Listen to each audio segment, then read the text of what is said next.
Probable translation from Odia to English with answers for class 6, 7, 8, 9, 10, 11, 12 etc.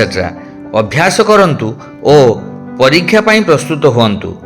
Kanishka Kumar Das sir MPhil in English and B Ed द्वारा यह प्रस्तुत।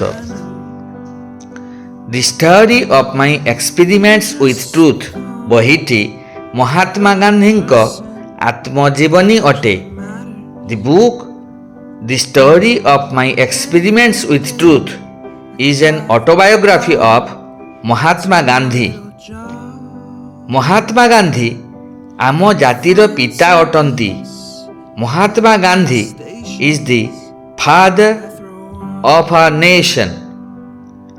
एही पुस्तकटी तांकर व्यक्तिगत एवं राजनैतिक विकास को अनुसंधान करे, तांकर विकसित दार्शनिक एवं धार्मिक दृष्टिकोण को प्रकाश करे।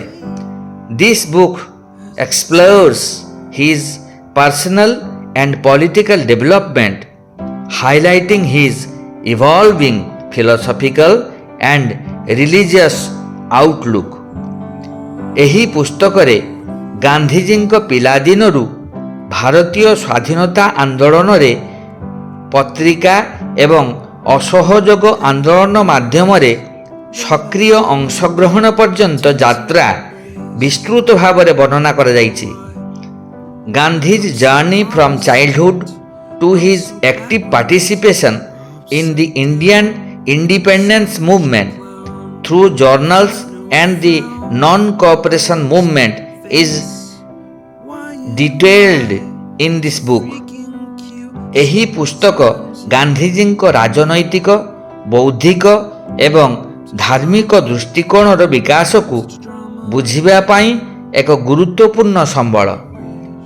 This book is a crucial resource for understanding the development of Gandhi's political, intellectual and religious views। Mahatma Gandhi को पूरा नाम मोहनदास करमचंद गांधी अटे। The full name of Mahatma Gandhi is Mohandas Karamchand Gandhi. Mahatma Gandhi 1869 मसीहा अक्टोबर मास 2 तारिख रे गुजरातर पोरबंदर ठारे जन्मग्रहण करथिले। Mahatma Gandhi was born on 2nd October 1869 at Porbandar Gujarat. एही भली वीडियो लेसन को बारंबार श्रवण करंतु ओ परीक्षा पाई प्रस्तुत होंतु।